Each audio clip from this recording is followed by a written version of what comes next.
écoutent les prières. Tous les hommes viendront à toi. Nous venons à toi parce que toi tu es celui qui écoute. Et toi tu es celui qui répond. Jésus. Zamba bikamwa tikalona efungwa bikamwa limonisa arade sharababababash Zamba bikamwa tikalona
Nous bénissons ton nom. Toi qui nous donnes encore d'être là aujourd'hui.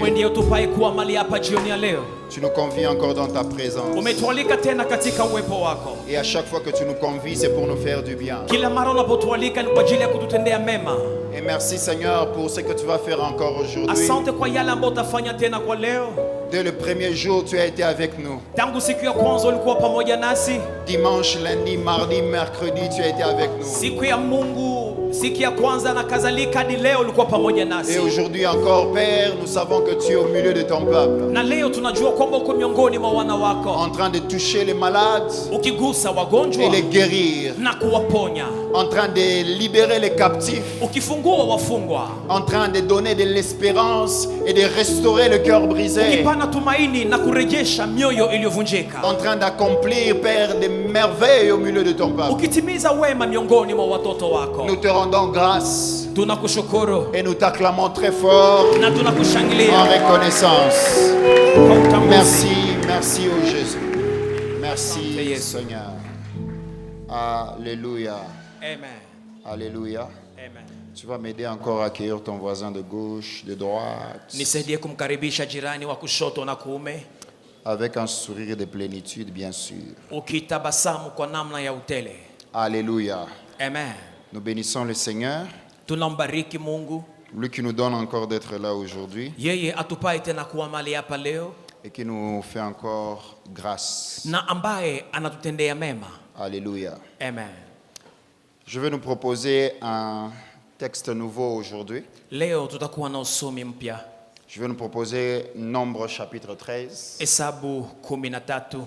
Nombre chapitre 13. Hesabu sura ya 13. Pour ceux qui auront le temps à la maison, on peut lire quasiment tous les chapitres. Na wanaoandika mnaweza kusoma hata sura yote nyumbani. Il y a beaucoup de leçons et un texte très édifiant en fait. Ni verse ambayo inajenga. Nombre chapitre 13, je commence à partir du deuxième verset. Tunaanzia verse ya pili. La Bible dit: Biblia inasema, envoie des hommes pour explorer le pays des Canaan, que je donne aux enfants d'Israël. Tu enverras un homme de chacune des tribus de leur père. Tous seront des principaux d'entre eux. Moïse les envoya du désert des Paran, d'après l'ordre de l'Éternel. Tous ces hommes étaient chefs des enfants d'Israël. Voici leurs noms pour la tribu de Ruben: Shamua, fils de Zakur. Pour la tribu de Siméon, Shaphat, fils de Hori. Pour la tribu de Juda, Caleb, fils de Jephné. Pour la tribu d'Issachar, Jéguel, fils de Joseph. Pour la tribu d'Éphraïm, Osée, fils de Nun. Pour la tribu de Benjamin, Palti, fils de Raphu. Pour la tribu de Zabulon, Gad, fils de Sodi. Pour la tribu de Joseph, la tribu de Manassé, Gadi, fils de Soussi. Pour la tribu de Dan, Amiel, fils de Gemali. Pour la tribu d'Asser, Sétur, fils de Mikaël. Pour la tribu de Nephtali, Mashbi, fils de Vosfi. Pour la tribu de Gad, Joël, fils de Maki. Tels sont les noms des enfants des hommes que Moïse envoya pour explorer le pays. Moïse donna à Osée, fils de Nun, le nom de Josué. Moïse les envoya pour explorer le pays des Canaan. Il leur dit: montez ici par le midi et vous monterez sur la montagne. Vous verrez le pays, ce qu'il est, et le peuple qui l'habite, s'il est fort ou faible, s'il en est petit ou en grand nombre. C'est que le pays où il habite, s'il est bon ou mauvais. C'est que sont les villes où ils habitent, si elles sont ouvertes ou fortifiées. C'est que les terrains, s'il est gras ou maigre, s'il y a des arbres ou s'il n'y en a point. Ayez bon courage et prenez de fruits du pays. C'était le temps des premiers raisins. À leur arrivée, verset 26, ils se rendirent auprès de Moïse et d'Aaron et de toute l'assemblée des enfants d'Israël à Kadès, dans le désert des Parans. Ils leur firent un rapport, ainsi qu'à toute l'assemblée. Ils leur montrèrent le fruit du pays. Voici ce qu'ils racontèrent à Moïse: nous sommes allés dans le pays où tu nous as envoyés. À la vérité, c'est un pays où coule le lait et le miel, et voici le fruit. Mais le peuple qui habite ce pays est puissant. Les villes sont fortifiées, très grandes, mais nous y avons vu des enfants d'Anak. Les Amalécites habitent la contrée du Midi, les Essiens, les Jébusiens, les Amoréens habitent la montagne, les Cananéens habitent près de la mer et le long du Jourdain. Caleb fit taire le peuple qui murmurait contre Moïse. Il dit: montons, emparons-nous du pays, nous y serons vainqueurs. Mais les hommes qui étaient allés avec lui dirent: nous ne pouvons pas monter contre ce peuple, car il est plus fort que nous. Et ils décrirent devant les enfants d'Israël le pays qu'ils avaient exploré. Ils dirent: le pays que nous avons parcouru pour explorer est un pays qui dévore ses habitants. Tous ceux que nous y avons vus sont des hommes d'une haute taille. Et nous y avons vu les géants, enfants d'Anak, de la race des géants. Nous étions à nos yeux et à le leur comme des sauterelles. Amen. Amen. Est-ce qu'on peut acclamer la parole du Seigneur? Alléluia. Amen. Depuis quelques jours, nous sommes en train d'aborder dans cette pensée des grâces insondables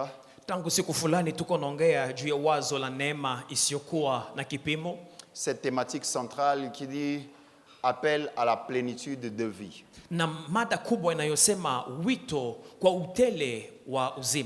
Et c'est que j'ai dit déjà le premier jour et que je répète aujourd'hui, Kile ambacho nilisema siku ya kwanza nitarudililia pia kwa leo, c'est que Dieu a disposé la plénitude de vie pour quiconque croit. Ni kwamba Mungu aliandaa utele kwa yoyote ambaye atakayamini.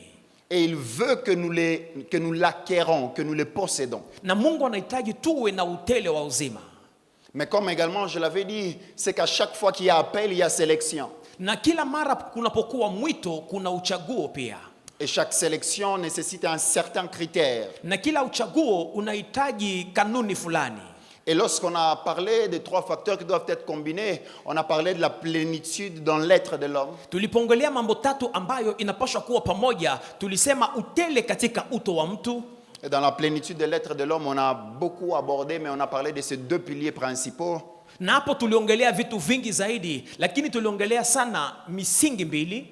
Et le premier, on a parlé du fils de David. Ya kwanza tuliongelea mwana wa Daudi. Et le deuxième, nous avons parlé du fils d'Abraham. Ya pili tukaongelea mwana wa Abraham. Et pour devenir fils de David, on a dit qu'il faut être fils. Ili kwamba uwe mwana wa Daudi inabidi uwe mwana. Pour hériter le trône de David. Kwa kuweza kurithi hicho kiti cha ufalme cha Daudi. Parce que cela se transfère. Maana hiyo inaweza kupanwa.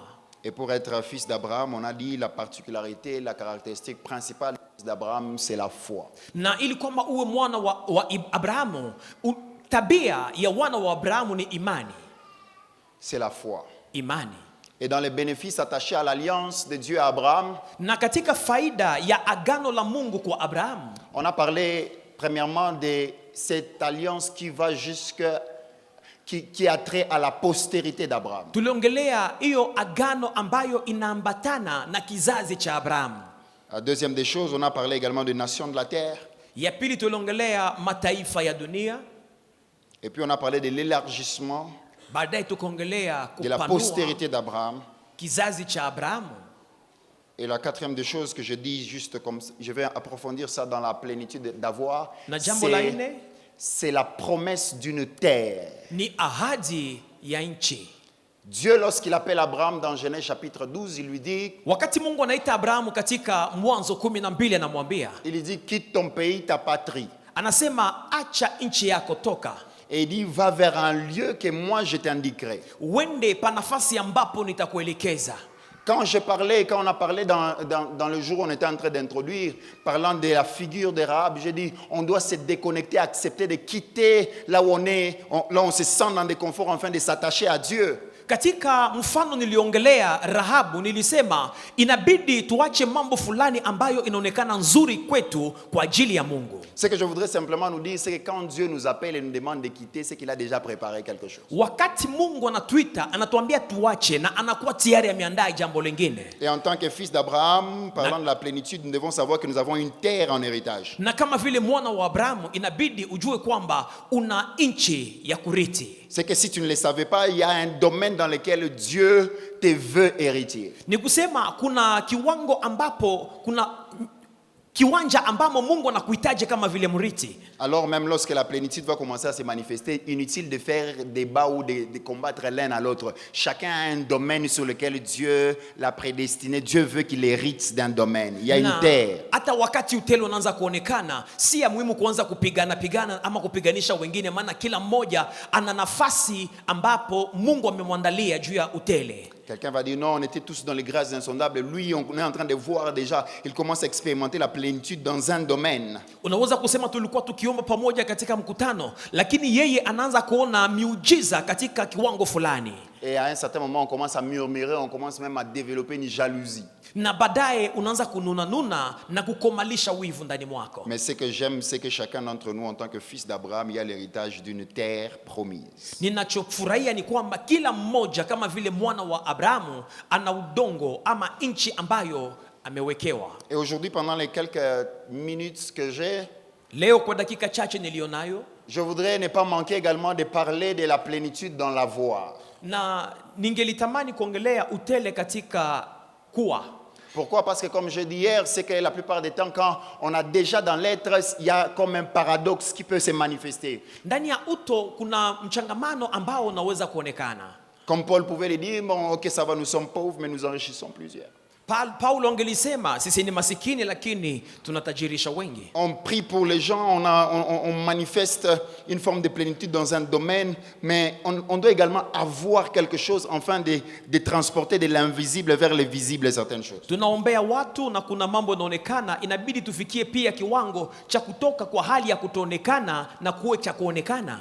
Et dans les textes que nous avons lus dans Nombre chapitre 13, ndani ya Hesabu 13, l'Éternel Dieu est en train, il ordonne à Moïse, il dit, envoie des hommes afin qu'ils partent voir la terre que je leur donne en héritage. Mungu anamuru Musa atume watu waende kupeleleza inchi, kuona inchi ambayo aliwaandalia. Qu'ils partent explorer ce pays. Waende kuona na kupeleleza hiyo inchi.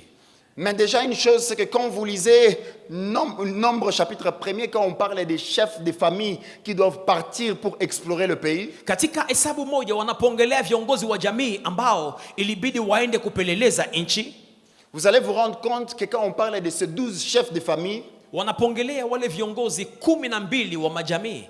À chaque fois qu'on parle des chefs de famille, pour ceux qui lisent la Bible, qui tirent attention, vous allez vous rendre compte que les chefs de famille qui sont cités dans Nombre 13 ne sont pas les mêmes que ceux qui sont cités dans Nombre chapitre 1er. Wale viongozi wa majamii wanaotaiwa katika kitabu cha Hesabu 13 si wale viongozi wa majamii katika Hesabu 1. Pourquoi est-ce que je souligne cela? Kwa nini naweka kistari hapo? Je souligne cela pour renforcer ce que j'ai dit, c'est que la plénitude doit se vivre à la fois dans l'être, dans l'avoir, dans le faire. Ni ili kwamba tuelewe kwamba utele unapaswa kuonekana katika uto, katika kufanya na katika tulivyo navyo. Et à chaque degré, à chaque étape, à chaque niveau de manifestation de la plénitude, il doit y avoir un des acteurs qui doit sortir. Ce n'est pas toujours le même. Na kwa kila ngazi ya kuonekana kwa utele, kuna nguzo moja inaonekana katika hizi tatu.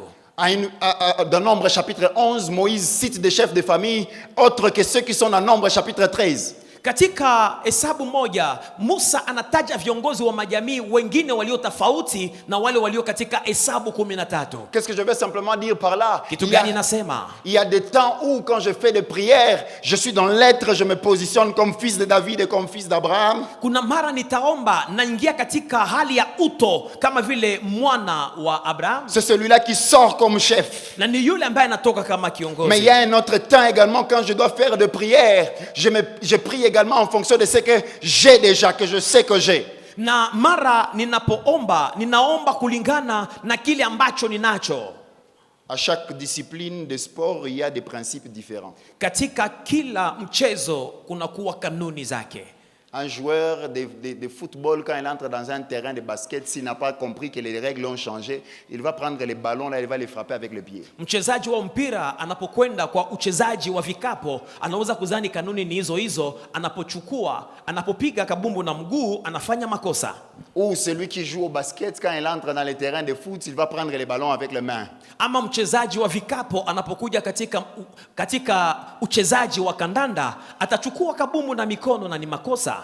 Et quand il prend le ballon avec les mains, il voit l'arbitre siffler, il dit non, tu as commis une faute. Il dit mais quelle est la faute? J'ai toujours fait comme ça. Anapochukua mpira na mikono atasema hapana, hii si kosa, mimi nafanyaka tu hivyo. C'est qu'afin d'expérimenter la plénitude, comme j'ai dit, dans des étapes et dans des niveaux différents, il faudrait également analyser quels sont les principes, quel est le fonctionnement de cette nouvelle étape. Qu'est-ce que je dois faire appel comme que j'ai en moi? Unapoishi utele katika viwango mbalimbali, ni ya muhimu kujiswali kanuni za hii kiwango ni nini. Je peux expérimenter la plénitude en réclamant, en disant que non, j'ai droit au trône, je suis assis sur le trône.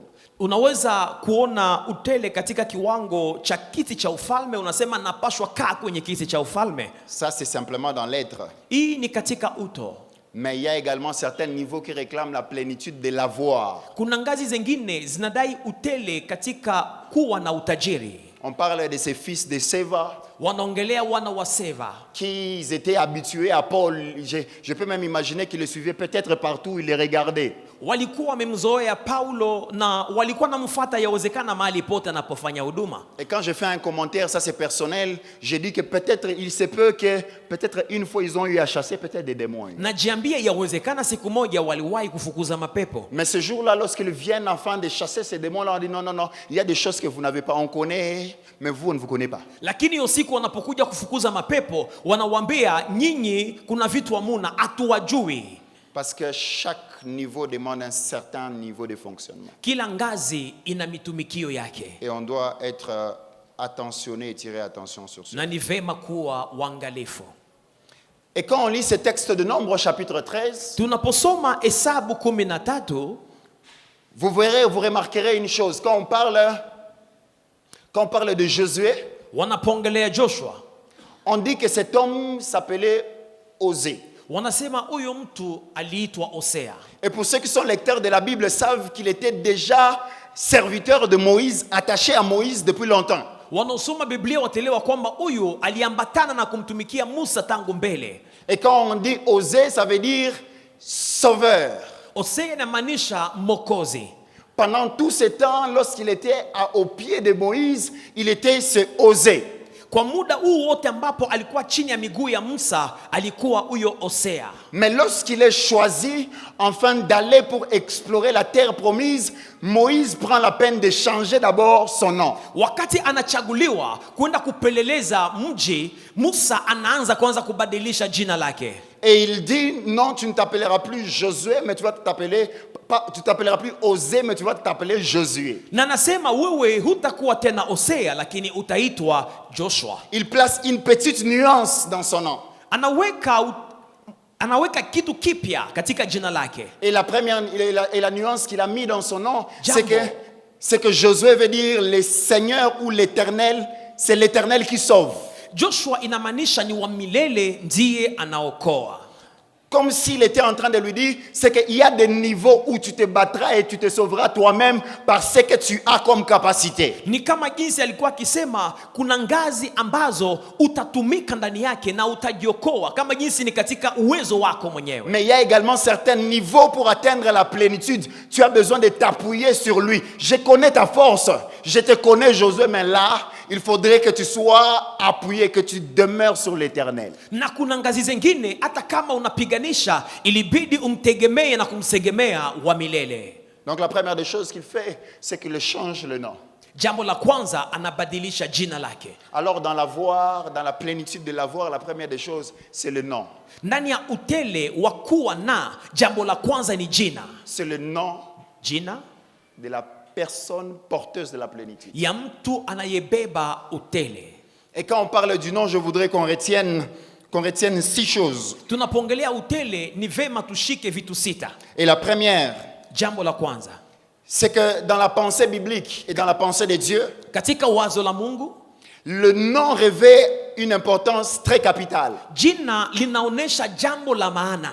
À chaque fois qu'on lit la Bible, on se rend compte que Abraham arrive dans un lieu, l'Éternel Dieu l'apparaît, il donne un nom à ces lieux et il bâtit peut-être une hôtel. Kila mara huyu mtu wa Mungu anapofika nafasi fulani, Mungu anajifunua kwake na anajenga madhabahu hapa na kuweka jina. On se rend compte que de personnes qui ont été sélectionnées pour une mission particulière pour Dieu, Dieu prend la peine de leur donner lui-même un nom. Tunatambua kwamba kuna watu ambao Mungu amewachagua wenyewe kwa ajili ya kazi fulani na Mungu mwenyewe anawapatia majina. Et certaines autres personnes, il prend la peine de changer leur nom. Na wengine wanabadilisha wenyewe majina. Car le nom revêt une importance capitale. Maana jina linaonesha jambo la muhimu.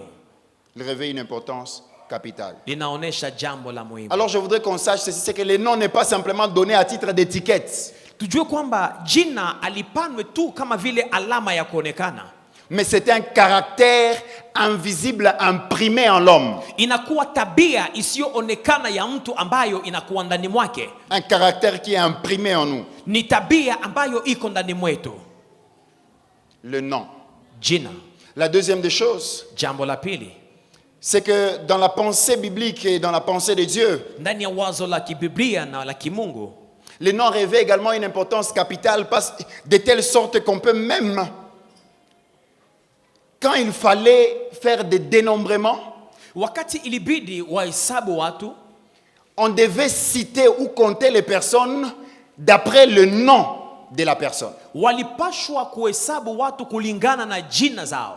C'est-à-dire quoi? Ni kusema nini? C'est que dans la pensée biblique, la personne qui ne portait pas de nom, on ne les comptait pas. Ni kusema katika Biblia, mtu ambaye akukuwa na jina akuhesabiwa. Quand vous lisez Nombre chapitre 1, le 2e verset, la Bible dit ceci. Il dit, faites le dénombrement de toute l'assemblée des enfants d'Israël, selon leur famille, selon la maison de leur père, en comptant par tête les noms de tous les mâles. Muhesabu watu wote wa Israeli na mukiangalia jamaa kwa jamaa, nyumba kwa nyumba, baba zao, na mukitizamia wanaume. Donc ne pas posséder un nom équivalent à ne pas être compté. Ni kusema asiyekuwa na jina singelihesabika. C'est ainsi qu'on voit un homme qui s'appelle Bartimée dans la Bible. Bartimée, ce n'était pas son nom en fait. C'était simplement pour dire qu'il est le fils de Timée. Bartholomayo kukuwa jina yake ilikuwa inamaanisha tu ya kwamba yeye ni mwana wa Timee. Et l'une des raisons pour laquelle quand il criait Jésus, mojawapo wa sababu ambapo wakati alipolalamika Yesu, aie pitié de moi, ni rehemu, et que Dieu et que Christ ne pouvait pas s'arrêter, c'est parce que cette personne n'avait pas de nom. Na Kristo asingelisimama sababu huyu mtu hakukuwa na jina. Mais lorsqu'il a crié fils de David, aliposema mwana wa Daudi, Jésus s'est arrêté. Yesu akasimama. Mais pourquoi Christ s'est arrêté quand Bartimée a crié fils de David? Kwa nini Yesu amesimama wakati Bartholomayo analalamika mwana wa Daudi? Parce que dans la loi juive, si un père n'avait pas donné un nom à un enfant, katika sheria za Kiyahudi, kama baba akupatia mwana jina, la seule personne qui pouvait le racheter en lui donnant le nom, c'était le roi. Yule ambaye ilibidi ampatie jina ilikuwa ni mfalme. Et reconnaissant en Jésus qu'il était le fils de David, il reconnaissait directement qu'il était le roi. Na alipotambua kwamba Kristo ni mwana wa Daudi, alijua kwamba Kristo ni mfalme. Et quand le roi s'est tourné vers lui, na wakati mfalme alimgeukia, il lui a donné exaucement. Akampatia jibu. Donc ne pas avoir le nom kutokuwa na jina équivalait également à ne pas être compté. Ilimaanisha wewe hutahesabika. Mais ce que je voudrais juste nous rassurer, ambacho natamani kutuhakikisha, c'est que notre Dieu est le Dieu des personnes qui n'ont même pas de nom. Ni kwamba Mungu wetu ni Mungu wa watu wasiokuwa na jina. Même quand tu n'as pas un nom sur lequel t'appuyer. Hata kama hauna jina ambapo unasegemea. Notre Dieu est celui sur qui on peut s'appuyer. Mungu wetu ni yule ambaye tunaweza kuegamia. Il a la capacité de nous donner un nom là où il n'y en avait pas de nom. Ana mamlaka na uwezo wa kutupatia jina pale ambapo tukukuwa na jina. Alléluia. Amen. La troisième des choses, jambo la tatu, c'est que le nom, jina, quand on essaye de faire des études un peu plus approfondies sur cela, tunapojifunza katika hali ya kilindini, on se rend compte que les noms, le mot nom, tunatambua kwamba neno jina a les mêmes racines avec le mot parfum. Ina mizizi moja na neno manukato. Ainsi, nom en hébreu veut dire Shem. Jina kwa Kiebrania inamaanisha Sem. Et quand on veut parler de parfum, on parle également de Shemaneka. Wanapongelea manukato wanasema Shemaneka. Donc tous ont la même racine, ils dérivent du même, ils ont le même origine. Ni kusema wote wana mzizi moja, wana misingi moja. Ainsi on se rend compte que dans Cantique des Cantiques 1, le 3e verset, la Bible dit ceci: ton nom est un parfum qui se répand. Katika wimbo ulio bora Biblia inasema jina lako ni manukato linalosawanyika. Ton nom est un parfum qui se répand. Jina lako ni manukato inayosawanyika. Paul voudra également ajouter quelque chose par rapport à cela, dit dans 2 Corinthiens 2, le 14e verset, il dit ceci. Petro anaongezea akisema hivi. Il dit que nous portons pour Dieu, nous sommes pour Dieu une odeur de Christ. Kwa Mungu tuko harufu ya Kristo. Pour ceux qui ont déjà assisté dans des séances peut-être de délivrance ou même dans des séances parfois prophétiques également, ça se passe. Kwa wale ambao wamesha kushiriki maombi ya ufungulivu ama maombi ya kimiujiza hata kwenye kanisa, on va se rendre compte que parfois il y a quelqu'un qui peut dire non, je sens ici l'odeur de quelque chose. Kuna mtu anaweza kusema nasikia harufu ya jambo fulani. Mais ok, comment est-ce que cette odeur il le sent où, comment? Hiyo harufu anaisikilia wapi na je? Non, je sens ici l'odeur de la mort. Nasikia harufu ya kifo. Mais la mort a quelle odeur? Kifo inakuwa na harufu gani? Parce que le nom a les mêmes origines qu'un parfum. Quand un nom est déjà attaché à nous, ça exhale un parfum autour de nous. Jina ina mizizi moja na manukato. Ça exhale un parfum autour de nous. Jina inaweza kuripua manukato fulani. Et ma prière c'est que Dieu te donne un nom qui a un bon parfum. Na maombi yangu ni kwamba Mungu akupatie jina ambayo ina harufu nzuri. Un bon parfum. Ina harufu nzuri. De telle sorte que quand on est en train de citer des noms, on cite, on arrive à ton nom, on ne sait pas pourquoi, mais on sent déjà que ce nom, il est bon en fait. Mara wanaweza kutaja majina, wanapofikia jina yako inasikilika vizuri. Cette plénitude s'exprime comme un parfum. Iyo utele unaonekana kama manukato. Alléluia. Amen.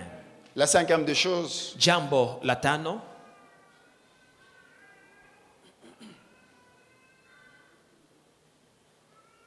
Ce que je voudrais dire, c'est que le nom Jina n'est pas d'abord celui auquel on t'appelle. Jina sio hiyo ambayo wanakuita. Mais c'est d'abord celui auquel toi tu réponds. Ni kile ambacho unaitikia. Je vais aller plus loin. Je sais déjà que certaines personnes sont en train de raisonner, de dire, est-ce que je dois changer de nom? On va y arriver. Nitenda mbali. Nazana kama kuna wenye wako nazani nibadilishe jina ama la. Le nom n'est pas d'abord celui auquel tu t'appelles. On t'appelle. Haiko namna wanavyokuita. Le nom c'est d'abord celui auquel toi tu réponds. Jina ni kile ambacho wewe unaitikia ndio. C'est-à-dire quoi? Ni kusema nini? Il y a certaines personnes qui kuna watu wamoja ambao dans la sphère spirituelle, un nom peut être créé. Katika ngazi la kiroho kuna jina linaweza kuundwa. Et ce nom peut être par exemple maladie. Iyo jina inaweza kuitwa kwa mfano magonjwa. Et ta vie répond à ces noms-là. Na maisha yako inakubali kwa iyo jina. Pour arriver à un certain niveau de plénitude, il y a des noms auxquels on doit accepter de ne pas répondre. Kwa kufikia ngazi la utele kuna jina ambazo hutaitika zinapolalamika. Ce n'est pas d'abord le nom auquel on t'appelle, non. Haiko ile jina ambalo wanakuita ndani hapana. On peut t'appeler gloire alors que ta vie n'a rien de gloire. Wanaweza kukuita utukufu japokuwa mwenyewe auishi utukufu na uamini utukufu. Et c'est là que je dis cette sixième chose par rapport à l'avoir dans le nom. Ndio maana naongelea jambo la sita kuhusu kuwa katika jina. C'est qu'il ne suffit pas d'avoir un nom biblique pour avoir une destinée biblique. Ya maana si kuwa na jina la kibiblia ili kwamba uwe na hatima la kibiblia. Ce n'est pas parce que tu t'appelles Gabriel. Ce n'est pas parce que tu t'appelles Gabriel. Si kwa sababu unaitwa Gabriel. Tu es réellement l'ange Gabriel. Njoo unakuwa malaika Gabrieli. Parce que le nom d'abord n'est pas celui qu'on porte, mais plutôt celui auquel on répond. Jina si hiyo ambayo unabeba lakini hiyo ambayo unaitika hako.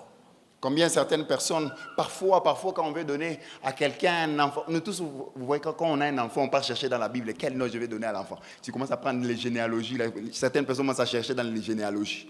Et puis parfois même quand tu poses la question à ses parents, bon, ça veut dire quoi? Bon, en fait, il ne sait pas même lui-même en fait. Mais il sait seulement que ça avait sonné bon en fait quand il a choisi ces noms-là. J'ai vu Gadiel, ça sonne bien Gadiel. Kuna wamoja wakati wanazaa wanakimbia ndani ya Biblia kutafuta majina na kianguka kujina ambayo iko bien fignolé anasema injwa mtoto yangu. Unapomuuliza maana yake ni nini mwenyewe ajue. Nikumpatia jina ya Shukuru batasema imagine zikwake tena. Si je lui donne le nom de Shukuru, ça ne sonne pas bien. Donc on cherche ces noms-là un peu, justement pas ça sonne bien. Unatafuta jina ambayo inasikilika vizuri. Donc le nom n'est pas d'abord celui qu'on porte, mais nos vies répondent à un nom sans qu'on le sache. Jina haiko hiyo ambayo unabeba, lakini maisha yetu inasema ndio kwa jina hata bila wewe kutambua. Sans que tu le saches, ta vie répond à un nom. Bila wewe kujua, maisha yako inaitika ndio kwa jina fulani. Alors il y a de ceux qui leur vie peut porter un nom de pauvreté, bien qu'il a un nom auquel on l'appelle qui est richesse. Mais si dans l'esprit, dans l'avoir, il y a un nom de pauvreté qui est attaché à lui, la richesse ne viendra pas bien. Kuna wamoja ambao anaweza kuwa na jina ya utukufu ama tajiri, lakini anabeba jina ya masikini na umasikini unamshambulia. Je peux juste faire, j'ouvre la parenthèse, j'ai dit entre confère. Le thème qu'on a eu, les noms divins. Quand papa parlait du nom divin, alors vous allez mieux comprendre quand on parle du nom divin. Nitarudia nyuma wakati baba aliongea juu ya jina la kimungu. C'est-à-dire que nos vies ne répondent pas nécessairement d'abord au nom physique que l'on porte. Ni kusema maisha yetu aitike kwa jina za kimwili tunazobeba. Il y a un nom spirituel qui est attaché à chaque homme. Kuna jina la kiroho ambalo linaambatana na kila mwanadamu. Ainsi on peut voir quelqu'un, il ne peut pas passer un mois sans que tu ne tombes malade. Ndivyo utaona mtu ambaye hawezi kufanya mwezi mmoja bila kugonjwa. Mais comment se fait-il que la maladie t'atteint facilement? Kwa nini wewe magonjwa inakufikia kwa urahisi? Parce que dans le monde spirituel, il y a des noms. Et quand on crie, Katika ngazi la kiroho kuna majina. Ceux qui portent ce nom-là se tournent afin de regarder qui a crié. Wakati hiyo jina inalalamika, wanaobeba hiyo jina wanageuka kwa kuona nani ambaye amelalamika. Et Moïse prend la peine de changer le nom de Osée en Josué avant qu'il parte explorer la terre. Pourquoi? Na Musa akabadilisha jina la Hosea kwa Joshua kabla aende kupeleleza hiyo mji mpya. Kwa nini? De peur que quand il sera dans la terre promise et qu'il verra ses incapacités.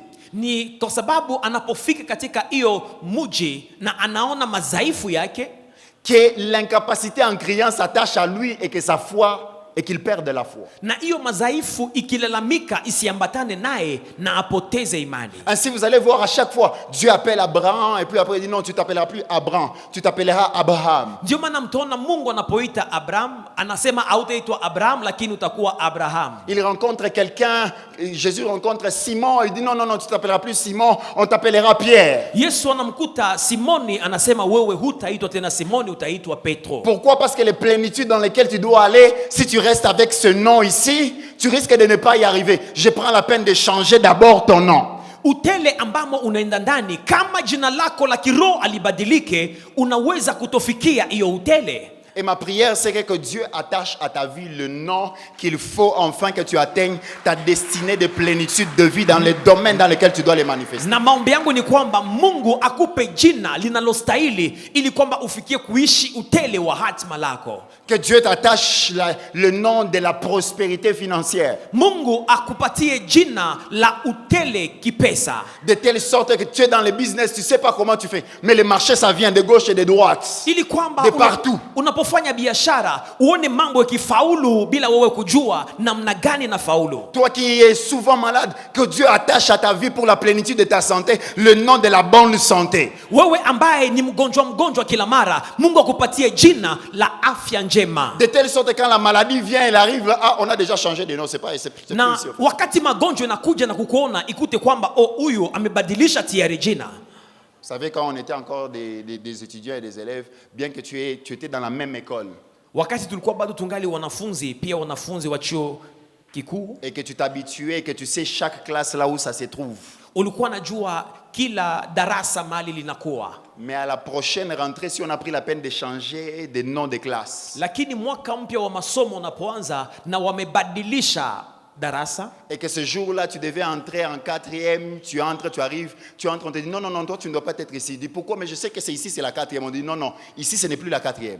Na hiyo siku ilibidi ungie katika darasa la 4, unafika unakwambia hapana, hisi darasa la 4 umepotea njia. Et quand tu sors, tu regardes à l'extérieur, tu dis en fait ce n'est plus la 4e, c'est devenu la 5e année. Unapotoka katika darasa unaona kwenye mlango wamebadilisha jina, inakuwa darasa la 5. Je suis en train de prier, je suis en train de dire que Dieu attache à ta vie un nouveau nom, de telle sorte que ce qui pouvait entrer facilement comme malédiction, comme négativité, dorénavant quand ils vont venir, ils vont rencontrer et le nom a changé. Niko nakiri na kuomba Mungu abadilishe jina lako, na hiyo ya kale ambayo ingelikuja na kukuzuru inapofika ikute una jina mpya na isiweze kaingie. Et automatiquement ils ne sont plus invités. Na mara moja hawatakuwa waalikwa wa maisha yako.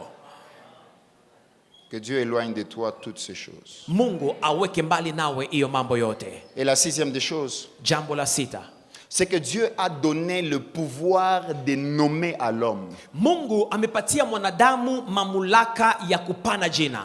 Parmi les pouvoirs que Dieu a donné lorsqu'il a créé l'homme, Adam dans le modèle de la plénitude dans le jardin. Miongoni mwa mamlaka ambazo Mungu amempatia Adamu katika bustani la Edeni, Dieu lui a donné le pouvoir de nommer. Mungu alimupa mamlaka ya kuweka jina. Ainsi, vous allez lire dans Genèse chapitre 2, le 19e, le 20e verset. Mwanzo 2:19 hadi 20. La Bible dit, l'Éternel Dieu forma de la terre tous les animaux des champs. Biblia inasema Mungu akaumba manyama zote za tous les oiseaux des cieux et il les fit venir vers l'homme. Akaumba mandege na kazileta kwa mwanadamu. Mais il dit ceci pour voir comment l'homme les appellerait. Ili kwamba aone jinsi mwanadamu ataziita. Afin que tout être vivant portât le nom qui que lui donnerait l'homme. Ili kwamba kila kiumbe kibebe jina ambacho mwanadamu atakipa. Et l'homme donna des noms à tout le bétail. Mwanadamu akapana majina kwa manyama zote. Aux oiseaux des cieux, mandege za à tous les animaux des champs, na manyama za shambani. Tous il leur donna un nom. Wote akawapa majina. Et aujourd'hui, je suis en train de nous informer que dans les niveaux de plénitude, Dieu est en train de nous retourner ce niveau et cette capacité de nommer les choses. Na katika ngazi la utele, Mungu ako naturudishia na kutupa iyo mamulaka ya kuweka majina mapya. Des situations par lesquelles tu peux passer où toi-même tu es conscient que ces situations sont obscures. Unaweza pitia hali fulani na unajambia kweli kweli hii hali ni giza mtupu. Mais tu te lèves et tu déclares, tu dis désormais toi obscurité, tu n'es plus obscurité, tu es lumière. Lakini unasimama na kusema kuanzia sasa wewe giza au giza unakuwa nuru kwangu. Tu déclares sur ta vie et tu dis désormais toi, ma santé, là, tu portes le nom de bonne santé. Ce n'est plus de mauvaise santé. Unakiri juu ya afya yako, wewe magonjwa au tena magonjwa na kuwa sasa afya njema. Dieu nous donne le pouvoir de nommer également. Mungu anapatia mwanadamu mamlaka ya kupana jina. Alors nous devons arrêter quand on vit la plénitude dans l'avoir, on arrête d'être des victimes. Wakati unaishi utele katika kuwa na, tuache kuwa wenye kuteseka. On arrête d'être des victimes. Tunaacha kuwa wenye kuteseka. Et on voit ce jour-là dans Actes chapitre 3, Pierre est en train de monter avec Jean au temple. Matendo ya mitume 3, Petro ako napanda na Yesu hekaluni. Et quand il arrive, il rencontre ce paralytique. Na anapofika anakuta huyo kiwete qui est en train de demander l'aumône. Ambaye ako nalomba sadaka. Et Pierre dit ceci, nous n'avons ni argent. Anasema atuna. Nous n'avons ni argent ni or. Pesa wala dhahabu. Mais puis après il dit, mais moi c'est que baadaye anasema kile nilicho nacho je te les donne. Nakikupatia. Il dit, lève-toi, prends ton lit et marche. Kamata kitanda na utembee. Mais pourquoi Pierre s'est appuyé sur le jeu? Kwa nini Petro alisema hiyo neno mimi? Parce que dans Matthieu 16, Christ l'avait dit, Simon, ni la mort, ni les portes de séjour des morts ne prévaudront contre toi. Maana Mungu Yesu alikuwa tayari amemwambia Petro, nguvu za adezi azita shindana na wewe. La mort, les portes de séjour des morts, toutes ces choses-là ne prévaudront plus contre toi. Tu portes un nom qui a le pouvoir au-dessus de toutes ces choses-là. Kifo na nguvu za adezi hazitakuwa na uwezo juu yako. Una jina ambalo lina mamlaka juu ya yale mambo yote. Alors je ne sais pas qu'en est-il de toi Jean, mais je pouvais imaginer, il pouvait dire je ne sais pas ce qui en est de toi Jean. Nafikiria angelisema sijue kama kwa Yohana ni vipi. Mais moi dans la plénitude de l'avoir. Lakini mimi katika utele wa kuwa. Ensemble dans l'être on sait qu'on est. Ndani ya uto najua kile nilicho. Mais pour opérer ici, ce n'est pas question d'être, c'est question d'avoir. Lakini kwa kutenda hapa haiko jambo la kuwa, ni jambo la kukua na kitu fulani. Et dans ce que j'ai, il m'a donné le nom. Na kati ya vitu nilivyo navyo amenipa jina. Et ce nom-là en changeant de Simon vers Pierre. Na hiyo jina ilitoka ndani ya Simoni na kukuwa Petro. Il m'a dit également que tu es Pierre et sur cette pierre je bâtirai mon église. Alisema uko Petro na juu ya jiwe ili nitajenga kanisa. Et même les portes de ce jour de mort ne prévaudront pas contre toi. Na hata nguvu za adezi, milango ya adezi hayatashindana nawe. Quand on parle de portes de séjour des morts, ce n'est pas encore la mort. Il y a des choses qui viennent qui sont comme des séjours, des portes de séjour des morts. Wanapongelea milango ya adezi sio kifo bado, lakini ni malango. Quelqu'un les appelle, il y a un ami qui aime les appeler, il dit ce sont des messagers de la mort. Ce n'est pas encore la mort, mais eux ils annoncent que la mort est en train de venir. Kuna mtu mmoja alisema wale wanatangaza kwamba kifo inakuja. Haijakuwa bado kifo, lakini ni watangazaji wa kifo. Alors ma prière également, c'est que Dieu te donne également ce nom-là. Mungu akupe pia hiyo jina. Il va te permettre que ta plénitude de vie va encore continuer à déborder auprès des autres. Ambayo itafanya kwamba utele wa uzima wako utiririke hadi kwa wengine. Alors arrêtons d'être des victimes. Aujourd'hui on va prier, on va dire Seigneur, si sur ma vie était attaché ce nom-là, je suis en train de refuser. Dans cette semaine de plénitude, mon nom ne sera plus ce nom-là. Tuache kuwa wenye kuteseka na hiyo mambo na ujiambie kuanzia leo jina langu alitakuwa tena lile jina. La Bible dit on t'appellera d'un nom nouveau. Biblia inasema watakuita kwa jina mpya. Et ce nom nouveau là, je vais le porter aujourd'hui. Na hiyo jina mpya nitaibeba Ce leo. nom de plénitude, ce nom de plénitude, je dois porter mon nom de plénitude dans ce programme. Leo na katika mkutano huu inabidi ubebe jina lako la kimungu la utele. L'ange de l'Éternel vient auprès de Gédéon. Malaika anamjia Gideoni. Et lorsque Gédéon est assis au pressoir, il est en train de moudre les blés. Wakati Gideoni ako natengeneza ngano, En train de se questionner disant où est le Dieu de mes pères. akijiswali Mungu wa baba zangu ni wapi? L'ange vient et dit vaillant héros. Malaika nakuja na kusema sujaa. Il était assis au pressoir, mais il ne savait pas que son nom c'était vaillant héros. Alikuwa nakaa akitengeneza ngano, lakini alikuwa ajui kwamba jina lake ni sujaa mkuu. Et depuis le jour où on l'a appelé vaillant héros, il est devenu de ceux qui étaient devenus les sauveurs d'Israël. Tangu walimuita sujaa mkuu, akageuka na kuwa mkombozi wa Israeli. Alors ma prière c'est que Dieu envoie, s'il enverra un ange qui l'envoie, s'il parlera de manière audible qu'il le parle. Je ne sais pas la manière dont il le fera afin de te le faire connaître, mais que tu prennes conscience de ce nom de plénitude qu'il attache à ta vie. Maombi yangu ni kwamba uchukue zamiri ya jina la kimungu ambalo jina la utele ambalo nakupatia. Kama tatuma malaika, kama ni kupitia ndoto sijue, lakini akupe zamiri ya hiyo jina. À un moment quand on passe par des situations difficiles, mara mtu anapopitia nyakati ngumu, la situation difficile par laquelle nous passons a tendance à devenir notre propre nom. Nyakati ngumu tunazopitia inafananaka kugeuka jina yetu. Dans la Bible, on nous parle des personnes qui sont comme cette femme à la perte des sangs. On ne connaît même pas son nom, on sait simplement c'est une femme elle était à la perte des sangs pendant 12 ans. Kwa mfano huyo mama ambaye alikuwa anavuisha damu kwa miaka 12, jina yake haijulikane na alikuwa anaitwa mke anayevuisha damu. Que Dieu nous donne un nom de plénitude. Mungu atupe jina la utele. Que Dieu nous donne un nom qui va nous faire asseoir sur le trône. Mungu atupe jina ambayo itatuketisha kwenye kiti cha ufalme wetu. Alléluia. Amen.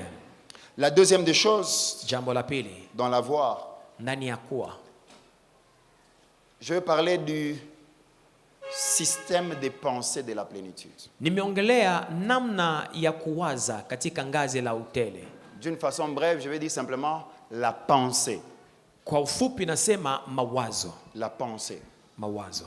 Paul dit, Paulo anasema, ce passage que j'avais lu également le premier jour, il dit ceci: lorsque j'étais enfant, je parlais comme un enfant. Nilipokuwa mwana, niliongea kama mwana. Il dit, je pensais comme un enfant. Nilifikiri kama mwana. Il dit, j'ai raisonné comme un enfant. Anasema niliwaza kama mwana. Mais lorsque je suis devenu homme, nilipogeuka mshamuka, je fais disparaître ce qui était de l'enfant. Nilipoteza utoto wote ndani mwangu. La version Nouvelle Bible Seconde dit, lorsque j'étais tout petit, nilipokuwa mtoto mchanga, je parlais comme un tout petit. Niliongea kama mchanga kweli. Je pensais comme un tout petit. Nilifikiri kama mtoto mchanga. Je raisonnais comme un tout petit. Niliwaza kama mtoto mchanga. Lorsque je suis devenu homme, j'ai aboli ce qui était propre au tout petit. Nilipogeuka mtu mkubwa, nikaacha yote iliyoambatana na uchanga. La version Semer dit, je me suis défait de ce qui était propre à l'enfant. Biblia Semer inasema niliachana na yote iliyo ya watoto. La version Parole de Vie dit, maintenant je suis devenu un homme et je n'agis plus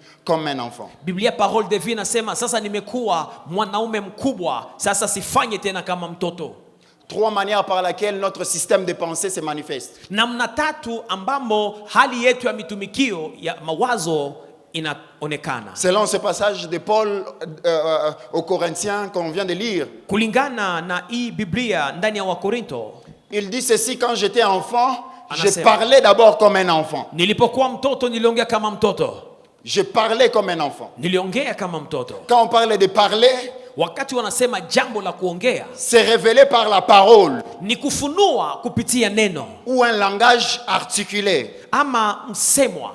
Ce qui devait être tenu caché. kile ambacho kingelifichikana, mais que je décide de les manifester par la parole. Lakini naamua kukionesha kupitia neno. Ce que je voudrais nous dire, c'est qu'on doit également employer le langage de la plénitude. La plénitude a un langage. Ni kusema inabidi tuwe na msemwa wa utele. Utele una usemwa wake. On doit avoir une façon de parler qui manifeste que nous sommes déjà dans la plénitude. Inabidi kuwa na namna ya kuongea inayoonyesha kwamba uko ndani ya utele. J'ose imaginer dans 1 Samuel, ce jour-là, lorsque Anne est sortie du temple et qu'elle avait reçu la promesse d'avoir Samuel. Ndani ya Samueli wa kwanza, wakati Ana anapata ahadi ya kupata mtoto, je ne vois pas Anne continuer à se lamenter. Simuone Ana akiendelea kulialia. Parce que la Bible nous dit elle s'est lamentée tellement que son mari Elkana lui disait, est-ce que je ne vaux pas pour toi plus que 10 enfants? Biblia inasema alikuwa analialia na kununanuna, na hadi mume wake alikuwa anamwambia, si mimi ni wa maana kwako kuliko watoto 10. Mais après le jour où elle a reçu cette parole, lakini tangu siku alipata hiyo neno, en quittant du temple,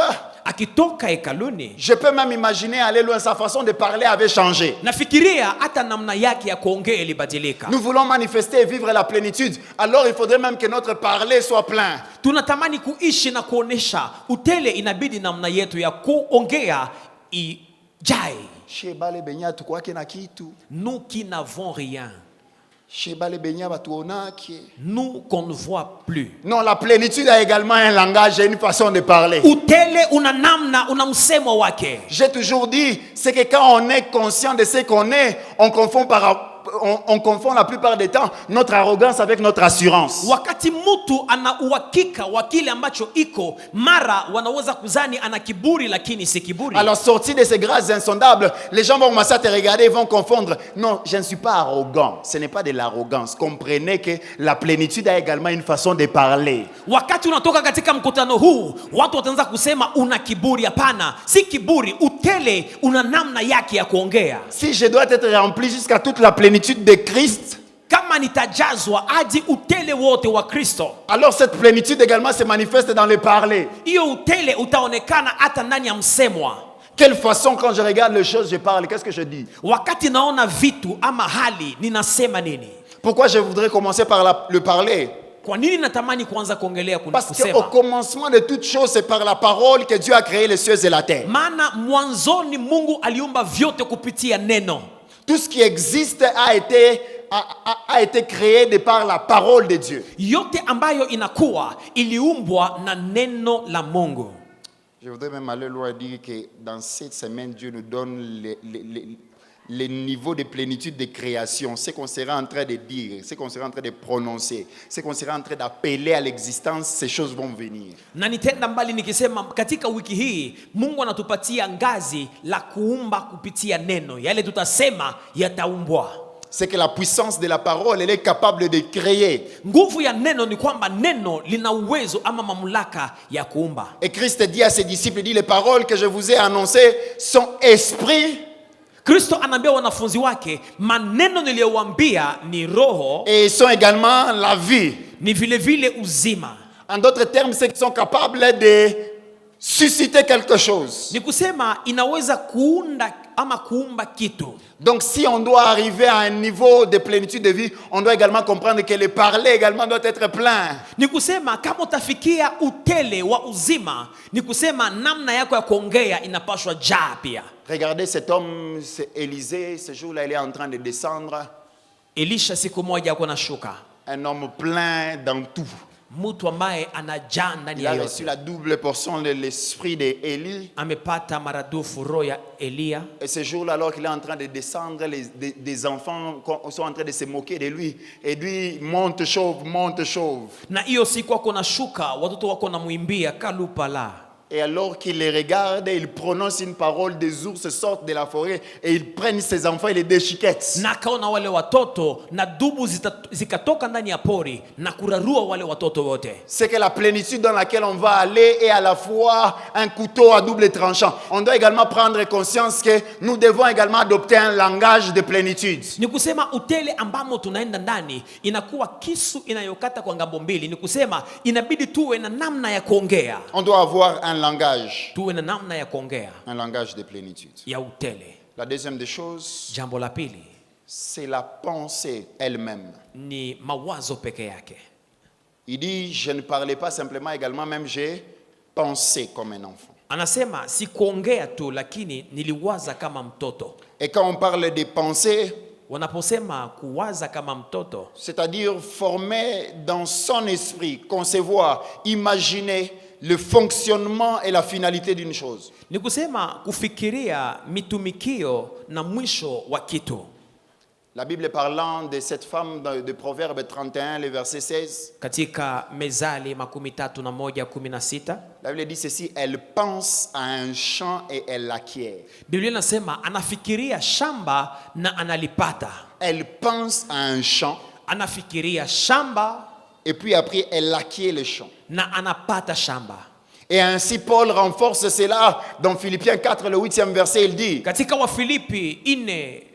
Il dit au reste, frère, que tout ce qui est vrai, que tout ce qui est honorable, que tout ce qui est juste, tout ce qui est pur, tout ce qui est aimable. Paulo anasema yote iliyo nzuri na ya haki, tout ce qui mérite l'approbation, yote inayostahili kukubaliwa, ce qui est vertueux, digne de louange, inayostahili sifa na iliyo nzuri, soit quoi? Soit l'objet de vos pensées. Iwe chanzo cha mawazo yenu. La plénitude dans l'avoir de l'homme se manifeste également par les systèmes de pensée de cet homme. Utele ndani ya ngazi la kukua na kitu inaonekana katika mawazo ya mtu. Elle pense à un champ, anawazia shamba, et elle l'acquiert. Na analipata. Et quand on arrive à penser, quand on doit également parler, les pensées et les parler doivent être cohérents. Wakati uko na waza na unasema, mawazo na maneno yako inapaswa kuwa mmoja. Ainsi, à un moment, vous voyez, la Bible dit, mais ce peuple m'honore des lèvres, mais leurs cœurs sont loin de moi. Na Biblia inasema, hii taifa wananiheshimu tu kwa maneno, lakini roho zao ziko mbali nami. Quand on parle de cœur, on ne voit pas simplement cet organe, mais on parle même de ces pensées qui sont loin de moi. Wanapongelea roho, awaone tu hii nyama roho iliyo hapa, lakini wanaongelea mawazo ambayo iko mbali na Mungu. La troisième chose, c'est les raisonnements. Jambo la tatu ni mafikiri. On doit adopter également un raisonnement de plénitude. Tuwe na mafikiri ya utele. Quand on parle de raisonner, on parle d'envisager de trouver une solution à une situation. Mafikiri ni mbinu la kutamani kupata suluhisho kwa hali fulani. Ainsi Proverbe 16 le 20e verset dit ceci. Mezali 16:20 inasema, celui qui réfléchit sur les choses, anayefikiria mambo, trouve le bonheur. Anapata heri. Celui qui se confie en l'Éternel est heureux. Je vais nous dire ceci, c'est que la plénitude de vie dans laquelle Dieu va nous mener, ça ne nous exclut pas de réfléchir.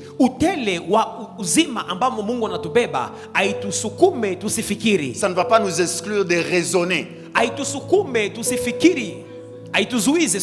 Mais ce raisonnement doit être assis sur l'être, notre source dans l'être.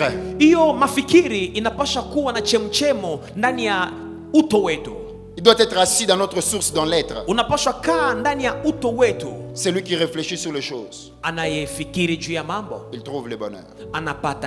Ainsi Paul à un moment il dit ceci. Il dit, nos armes sont des armes charnelles, mais elles sont puissantes par les vertus de Christ, afin de renverser les forteresses, les raisonnements, et de rendre captifs à l'obéissance de Christ toute forme même de pensée.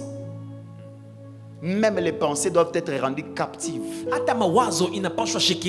Je dois amener mes pensées même dans les niveaux de plénitude. Mes pensées doivent être également fixées. À quoi est-ce que tu réfléchis dans ta vie quand on parle de plénitude? Comment est-ce que tu réfléchis quand tu te regardes toi-même? Tu peux te regarder, tu n'as qu'un diplôme d'État et toi-même quand tu regardes la situation, tu dis non, les diplômés d'État au Congo, on sait normalement que quand il y a une offre d'emploi, on dit minimum master, 3 ans d'études. Tu dois avoir telle expérience.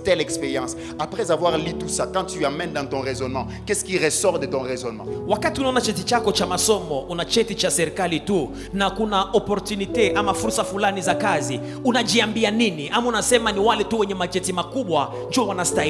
quelqu'un plein dans l'être va sortir de ce lieu et va dire non, je connais que je suis diplômé, mais je peux aller travailler même jusqu'à la Banque mondiale. Tous les offres là.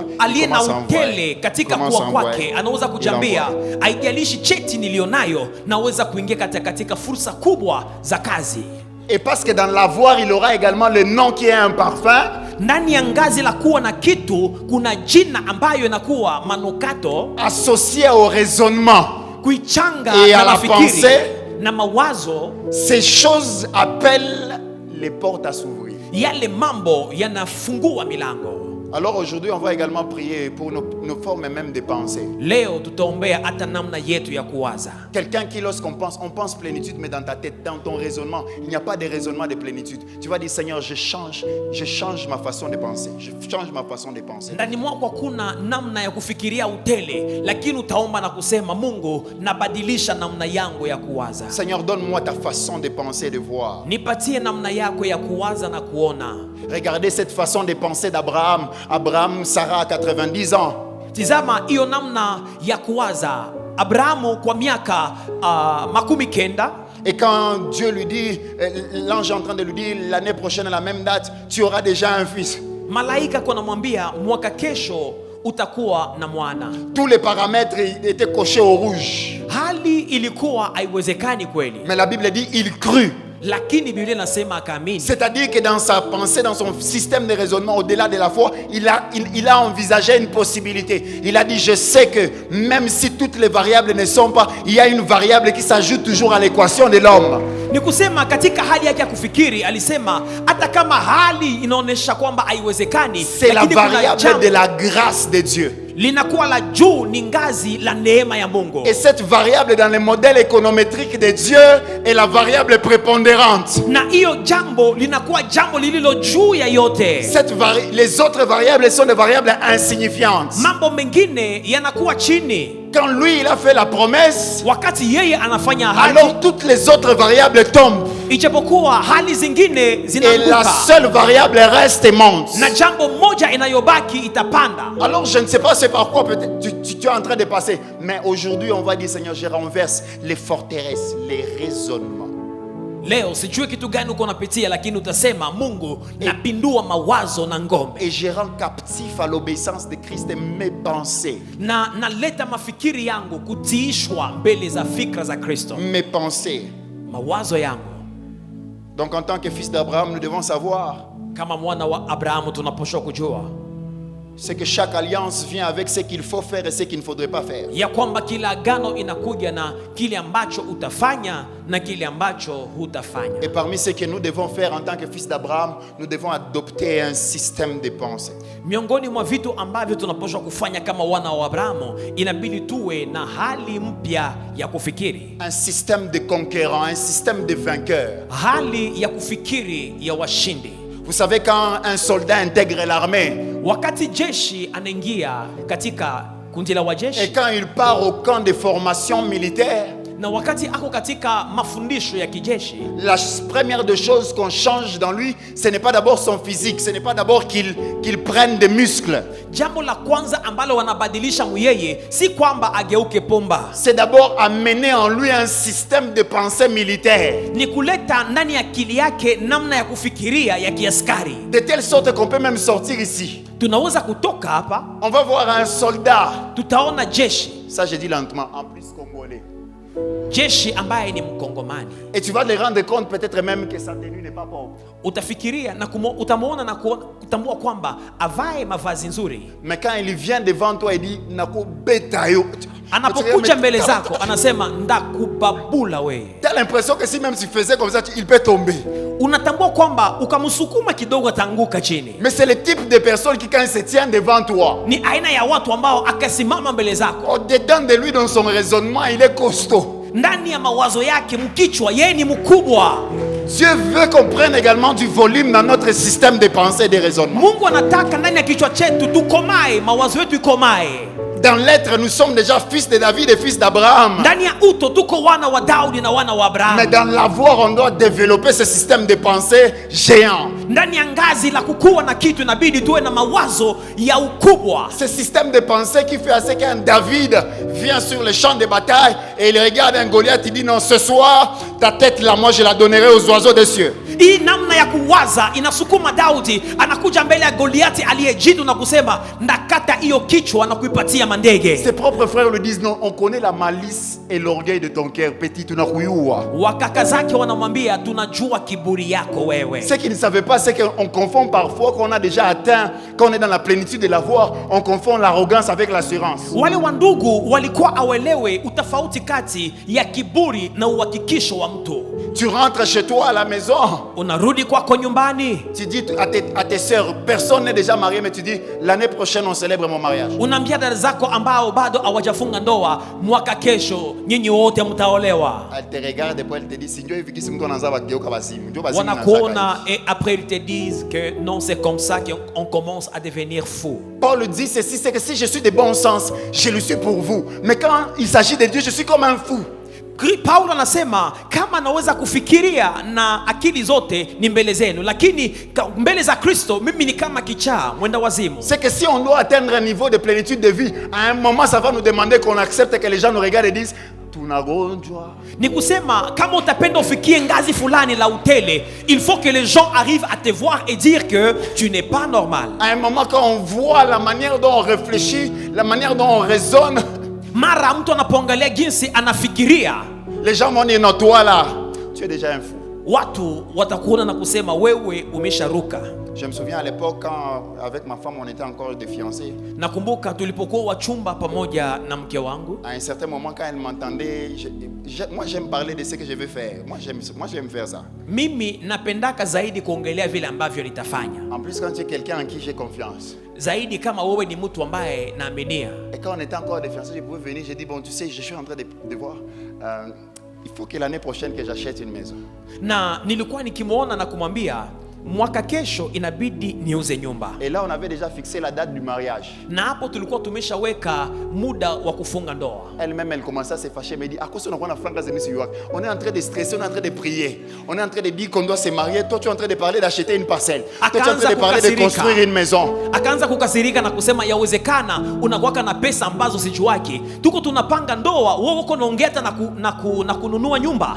Je dis non, je n'ai pas encore ça, mais dans mon système de raisonnement. Nikamwambia pana sina hiyo, lakini ni namna yangu ya kuwaza. Actuellement, elle commence à comprendre, mais auparavant c'était difficile, j'avais des problèmes à ce niveau-là. Leo anaanza kuelewa, lakini mbele tulikuwa tuko msinga moja. Parce que quand je pouvais venir et je lui dis non, l'année prochaine, on va faire ça. Nilipokuwa nakuja na kumwambia mwaka kesho tutafanya hiki. Elle pouvait me regarder, me dire, on te paye encore combien? Alikuwa ananiona na kusema wanakulipaka ngapi? Je lui dis le salaire, elle dit bon. Namwambia c'est possible que tu as de l'argent mais que cet argent moi je connais pas. Akanasema yawezekana una pesa lakini mimi sizijui. Un jour on s'est lancé dans un très grand projet. Siku moja tukaanza mradi moja kubwa. Et puis après elle a commencé à me suivre. L'argent de ce projet vient d'où? Na akaanza kunifuata na kusema makuta ya hii mradi natokeaka wapi? Je lui ai dit ceci, le jour où Dieu va finir les miracles, quand il va arriver à tel point, je vais t'expliquer comment ça se passe. Nikamwambia siku Mungu atamaliza kutenda muujiza na tunafikia kiwango fulani ndakwambia kwenye zinatokaka. Parce que dans les systèmes de pensée, maana katika hali ya kuwaza, on doit accepter de développer, d'intégrer une plénitude même dans la pensée. Tukubali kuwa na ngazi la utele hata katika mawazo. La COGEC de l'année antérieure, katika COGEC ya mwaka juzi, j'ai jamais donné ce témoignage à maman, je l'ai donné récemment aux gens au comité de la jeunesse. Sija panaka ushuhuda. Alors qu'on devait lancer la conférence actuelle, wakati libidi tuweze kuanza conference actuelle, à la veille on avait un problème, on avait fait une réunion d'urgence avec maman, une réunion de crise. Tulikuwa kana shida na tukafanya mazungumzo ya haraka pamoja na mama. Comme les gens du monde l'appellent, c'était une réunion de crise. Ilikuwa mazungumzo ya haraka ya kutatua shida. La COGEC devait commencer le dimanche, le samedi on était à 9h. Maman nous a convoqué d'urgence, on était là. Ilibidi COGEC ianze siku ya tano, siku ya Mungu, na siku ya sita mama akatuitisha haraka. Et alors qu'on était là, on était en train d'établir sur ce qu'on a et ce qu'on n'a pas. Ça commence demain. Qu'est-ce qu'on a, qu'est-ce qu'on n'a pas. Na hiyo siku tulikuwa naongelea nini tuko nayo na nini hatuna. Et particulièrement pour cette conférence actuelle, la première édition, Dieu nous avait mis à cœur de faire certaines choses. Na Mungu aliwezaka kutuweka moyoni kwa hiyo kongamano tuweze kufanya mambo fulani. Notamment pour ce qui est dans la conférence, on devait également avoir un petit truc à grignoter et tout ça. Ilibidi pawe vitu fulani ya kutumia tumboni. Et quand on était en train de faire le budget, toutes ces choses-là, plus la déco, plus tout, ça devait nous coûter autour de $2500 comme ça, beaucoup d'argent. Tulipokuwa nafanya budget na mapambo yote ilikuwa natulomba $2500 na kadhalika. Et puis maman est en train de dire, est-ce que mon fils, est-ce qu'on a l'argent? Na mama alikuwa ananiambia, mtoto wangu, tuna pesa kweli? J'ai dit, maman, l'argent va venir. Nikamwambia mama, pesa zitakuja. Enlevons ces histoires sur cette liste. Et puis après, j'ai dit ceci, ok, si vous tous vous ne croyez pas, nikasema baadaye, kama ninyi wote hamwamini, laissez ça à ma charge. Muiache mimi nibebe kama mzigo yangu. J'étais en train de dire dans mon cœur, et quand je vais rentrer à la maison, qu'est-ce que je vais dire à ma femme? Nilipokuwa najiambia, nikaanza jiambia mumoyo, nitakaporudi nyumbani, nitaambia mke wangu nini? Non pas simplement ce que j'allais dire à ma femme, mais même moi-même je me disais, si les francs zinatoka wapi? Si kwamba tu ndasamba mbele za mama, lakini na sikukuwa nazo. Et lorsqu'on a fini la réunion, j'étais stressé, tellement stressé. Tulipomaliza hiyo mazungumzo, nilikuwa nasumbuliwa kichwani. J'ai commencé à descendre les escaliers. Nikaanza shuka. Et quand je descendais les escaliers, j'ai commencé à parler en langue. Je disais, c'est maman. Na kuanza ongea kwa lugha. J'ai dit, Mungu, kama abiku ekesho haiko minyo utapata haya, wewe ndio utapata haya. J'ai commencé à dire à Dieu, si ces choses ne se passent pas demain, en tout cas c'est toi qui seras humilié. Et puis après quand on finit subitement, dans la pensée, quelque chose a été déposé par Dieu dans ma pensée. Na tunapomaliza nikifikiri hapo, kuna wazo moja kanijia. Dieu me dit, appelle telle personne. Na Mungu akaniambia ita mtu fulani. J'appelle la personne, je lui dis, mon cher, est-ce que tu peux nous donner telle chose? Nikaita huyo mtu na kumwambia, unaweza kutupatia jambo fulani na fulani? Il me dit, pas de problème, prince, comme c'est pour toi, c'est pas de problème. Akasema hakuna shida prince, gisi ni wewe kuja. J'ai demandé à quelqu'un, il est parti, il a pris tout, on a amené. Nikaita mtu akakwenda na kuchukua yote na vikakuja. Et quand la COGEC a pris fin, na wakati kongamano liisha, je lui pose la question, combien est-ce que je te dois? Na nikamwambia niko na deni yako ya ngapi? Il me dit, je te l'ai donné gratuitement. Akaniambia nilivikupatia bure.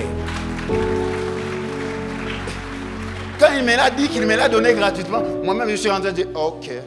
Wakati aliniambia nilikupatia bure, nikasema parce que la sasa. Plénitude demande également qu'on ait un système de raisonnement. Utele unahitaji tuwe na namna ya kufikiri. Qui parfois à un certain moment les gens ne vont pas comprendre. Mara watu hawataelewa. On a l'impression que toi-même tu sais, même tu peux te laver anisha kufa tu, il n'y a rien mais basse. Wewe peke unasema tu nishajitundika hapa. Parce que même dans la parole, maana hata kwa maneno, même dans la parole, je dois également être plein dans la parole. Inabidi niwe tele katika maneno. Et pour finir, je voudrais dire ceci de Josué. Kwa kumaliza nitaongelea Joshua. L'Éternel dit, envoyez explorer le pays. Wa milele anasema mwende muka peleleza hiyo nchi. Et regardez si le territoire il est bon, s'il est mauvais ici. Donc regardez. Na mtizame kama hiyo nchi ni nzuri ama. Et vous allez nous ramener rapport. Na mtaleta ripoti. Et de ce qu'on dit, on dit ceci. Des chefs de famille doivent aller. Viongozi wa jamaa wanapaswa kwenda. Ils vont aller représenter toute une famille. Donc leur verdict, c'est le verdict de toute une famille. Watakwenda kuwakilisha jamaa nzima.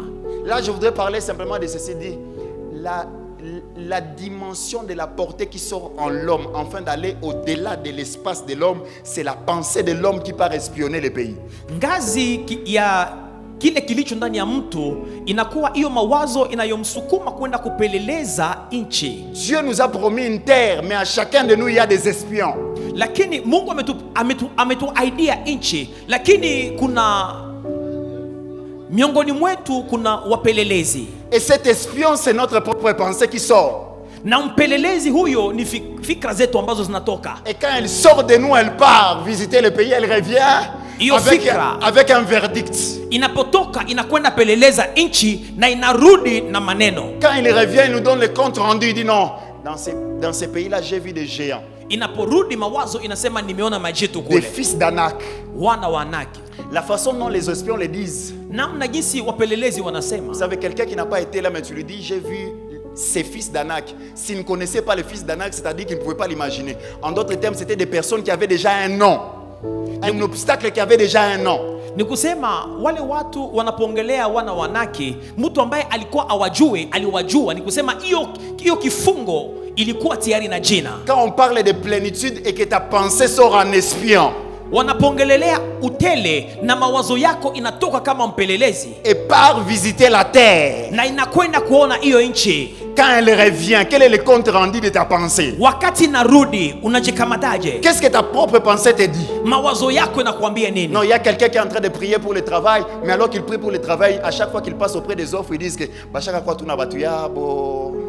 Kuna watu ambao hawana kazi na wanaomba juu ya kazi. Anapopita kwenye town anaona vikartasi vya kualika watu kwa kukamata kazi, anasema hii ni sambla, kuna wenye hiyo makazi. Il y a déjà une promesse de la plénitude, mais lorsque l'espion sort, kuna tayari ahadi, lakini wakati huyo mpelelezi anatoka, quand l'espion revient, il revient en disant que non, dans ce pays-là, tu peux pas y arriver. Wakati anarudi huyo mpelelezi anakuambia mwa hiyo nchi hautatia miguu. Ma prière ce soir, c'est que Dieu change.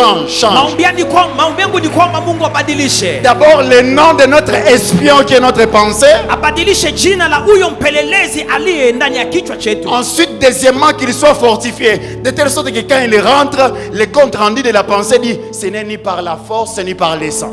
Na huyo mpelelezi atiwe nguvu ili kwamba anapokwenda na kurudi aseme si kwa nguvu yetu ama kwa mafikiri yetu. C'est par sa puissance que je vais y accéder. Ni kupitia nguvu yake ndio nitafikia. Parce qu'il y a certains niveaux où je suis osé, je peux me sauver moi-même, mais ici ce n'est ni par la chair ni celle. Il faudrait que l'Éternel seul.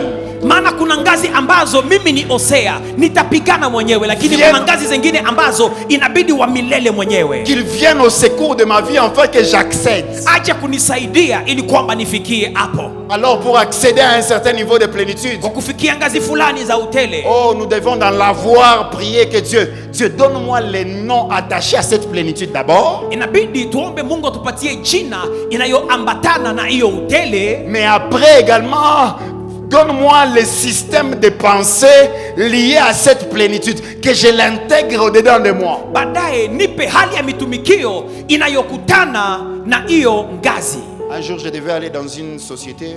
Siku moja ilibidi ni kwende katika kampuni fulani. À l'époque, je n'avais pas encore un travail. Kwa hiyo muda nilikuwa sina kazi. Et j'avais un problème que dans cette société il devait gérer. Nilikuwa na shida. Et ce jour-là, il devait gérer mon problème. Ilibidi watatue juu ya shida yangu.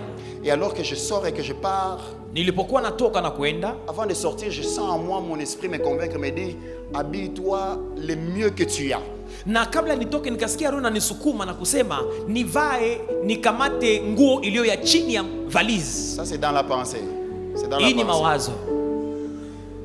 Et dans la pensée, quand ça me dit ça, je suis rentré, j'ai porté les meilleurs à l'époque, les meilleurs que j'avais. Na nikarudia na kupiga sapologie. Et j'ai mis une très jolie cravate. Na nikatia tai nzuri. Et je suis parti. Nikakwenda. Quand je suis arrivé, nilipofika, je ne sais pas cette autorité était venue d'où. Sijui kama hiyo mamlaka ilitoka wapi. Quand j'entre dans cette société, nilipoingia katika hiyo kampuni, j'arrive à la réception, je dis donc monsieur qui est responsable de tel service. Nikafika na kusema nani ambaye anasimamia kazi fulani. Il me dit non, c'est la sœur, elle est dans ce bureau là. Akasema ni dada fulani. Je dis je peux aller la voir, je peux aller la voir. Nikamwambia naweza kumuona? Pas de problème, vous pouvez aller. Hakuna shida, uende ukamwone. Il y avait toute une liste de personnes qui attendaient là-bas, je suis passé et puis j'avais la main dans la poche. Kulikuwa watu wengi walikuwa wanachunga, nikaweka mkono mfuko na kupita. Et puis je me suis avancé rapidement, je suis entré dans son bureau, j'ai toqué. Nikapiga hodi. Elle avait quelqu'un, puis j'ai commencé à dire, madame, je suis venu, me dire, vous pouvez patienter une minute. Nikamwambia mama anakuja kukuona, akasema samani nipe tu dakika moja. Et puis après je dis non, pas de problème. Nikasema hakuna shida. Prenez votre temps madame, prenez. Kamata muda yako. Et puis après j'attends quelques 2 minutes. Baadaye nachunga dakika 2. Lorsqu'elle finit, j'arrive, je m'assois, je me dis wakati anamaliza nakuja na kukaa, je me présente. Nikajifasiria. Vous savez, il y a ces moments où même le nom quand il est dans notre langue maternelle on les francise. Hapo njo kama unakuwa na jina enyeko mwele lugha yako unaipatia onjo. Je m'appelle Prince Mudekereza et donc mimi ni Prince Mudekereza. De telle sorte qu'on ne sait pas est-ce que c'est de quelle origine en fait. Wasijua manake misingi mzuri. Et puis après, je me suis présenté, j'ai expliqué mon problème. J'ai dit, bon, en fait, j'ai tel problème, tel problème. Elle m'a dit, ah, ok, pas de problème, on va régler ça. Nikajifasiria na kumwambia shida, akasema hakuna shida, tutaitatua. Et puis elle m'a dit, est-ce que vous pouvez me donner votre pièce d'identité? Akasema unaweza kunipatia kadi lako. Je me suis rendu compte que je n'avais pas la pièce d'identité. Nikatambua kwamba sina kadi. J'ai mis la main dans la poche et puis j'ai dit, ah, oups. Nikatia mkono mfuko nikasema, oh. Madame, j'ai oublié, je m'excuse, j'ai oublié la pièce d'identité. Elle m'a dit, c'est pas un problème, on va régler ça même sans pièce d'identité. Akasema, ok, hakuna shida, hata bila hiyo kadi tutapata solution. Elle m'a dit, vous pouvez me donner le nom complet? Je lui ai donné le nom complet, j'ai écrit là sur papier, elle est partie. Nikamupa jina yote, akaandika na kaenda. J'ai vu, elle s'est levée, elle est partie d'un bureau à l'autre. Pour moi, les petits, j'étais là-bas, je suis en train de... Akatoka mu office moja na kuingia mwingine juu yangu tu na mimi natulia hapo, mimi na bombe. Elle a tout fini, après avoir fini, elle revient, elle me donne ce que j'étais venu chercher. Elle me donne les résultats. Baadaye akanipatia matokeo ya yale nilikuwa nikitafuta. Et puis elle me donne un autre rendez-vous de demain, puis je dis non merci madame, merci. Je ferme et puis après je mets dans la poche, je pars, je commence à signer. Na kanyambia nikuje kesho, nikasema asante mama, nikakamata na kuweka mfukoni na kuenda. Il y a des temps où et alors que je sortais, tous étaient en train de me regarder. Et quand je sortais à l'extérieur, je me rendais compte que tous me regardaient. Je n'avais même pas un véhicule. J'ai dit, comment je vais faire arrêter une moto en fin de rang? Nilipokuwa natoka, nilikuwa hata sina pikipiki, nikijiuliza mie wabo, ndasimamisha pikipiki hata hapa. Sina hata gari, nikajiuliza ndasimamisha pikipiki hata hapa namna gani? Parce qu'à un moment, notre pensée également est une arme. Mara mawazo yetu inakuwa silaha. Les raisonnements que nous avons peuvent nous mener à la plénitude. Mawazo yetu inaweza kutubeba kwa ngazi la utele. Qu'est-ce que l'espion de ta pensée te dit chaque fois qu'il rentre? Mpelelezi wa mawazo yako anakuambia nini anaporudi? Après avoir visité le pays, quel est le rapport qu'il te donne? Kisha kutizama mji, anakupatia ripoti gani? Et la dernière des choses, c'est que quand les espions rentraient, jambo la mwisho, wakati wapelelezi walikuja, alors qu'il rentrait, il devait revenir avec le fruit du pays. Ilibidi waje na matunda ya nchi. On parle disant qu'ils avaient cueilli une grappe de raisins.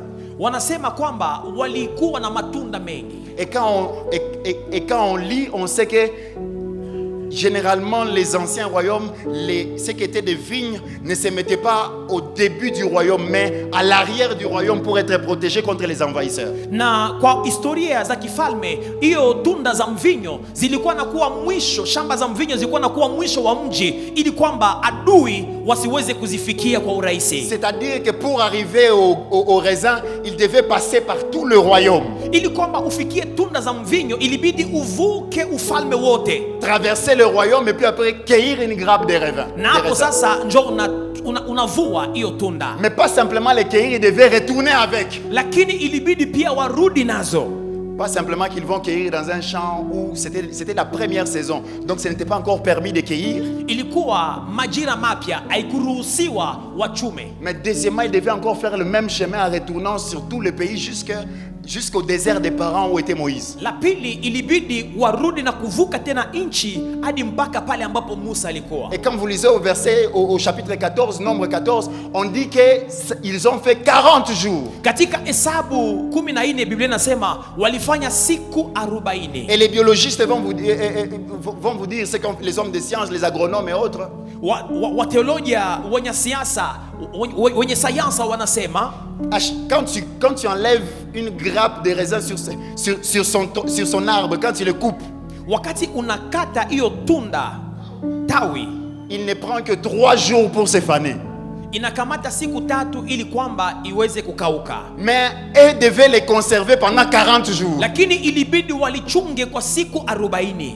Et arriver au pays et les montrer en bon état. Wafike katika nchi na waioneshe ikiwa katika hali nzuri. Qu'est-ce que je voudrais dire par là? Natamani kusema nini? La plupart d'entre nous, même quand l'espion de nos pensées sort, wengi miongoni mwetu, hata kama mpelelezi wa mawazo yetu inatoka, à un moment donné, il cueille un raisin. Mara wanakata tawi la hiyo tunda. Il a comme un fruit de ce pays qu'il a déjà eu entre ses mains. Ni kama vile matunda ya hiyo nchi ambayo amechukua. Mais le problème parfois se retrouve sur le temps où il doit rentrer avec le produit. Shida ni kule kutoka kwenye iko na afikishe.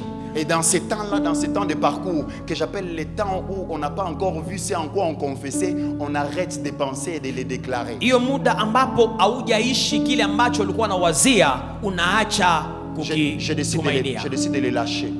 Unaamua kuacha.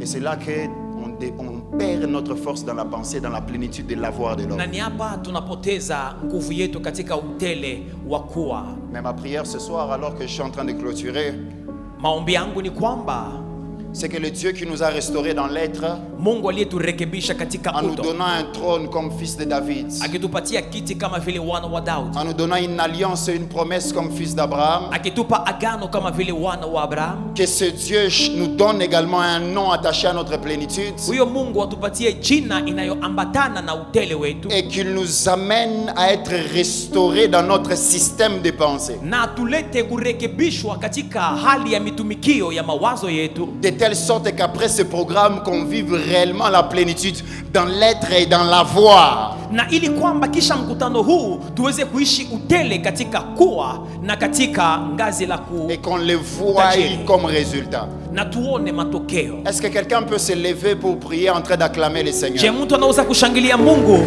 akisimama kwa kuweza kuomba? Est-ce que quelqu'un peut acclamer le Seigneur? Waweza kushangilia Mungu comme quelqu'un qui désire recevoir un nom nouveau. Shangilia kama mtu anatamani kupata jina mpya. Alors que tu acclames le nom de la maladie en train de tomber. Unaposhangilia jina ya magonjwa yanaanguka. Alors que tu acclames le nom de la stérilité en train de tomber. Unaposhangilia jina la utasa unaanguka. Car la Bible dit, kama Biblia inasema, réjouis-toi stérile. Furahi wewe tasa. Toi qui n'enfantes pas. Wewe usiyezaa. Car tes fils seront plus nombreux. Maana wana wako watakuwa wengi. Tu es en train d'ôter le nom de la stérilité et t'attacher à un nom de plénitude. À un nom de plénitude. Mungu akonatosha jina la. Dieu est en train de te positionner par un nom de plénitude divine. Mungu akonakupa jina la. Que ce nom vienne dans ta vie. Alors que tu acclames, peut-être même en fermant les yeux. Fais appel à ce nom. Fais appel à ce nom. Disant, Dieu m'a donné le pouvoir de nommer, de créer par la parole.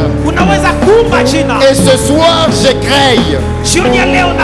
La Bible dit, quand ils traverseront les déserts de Baka,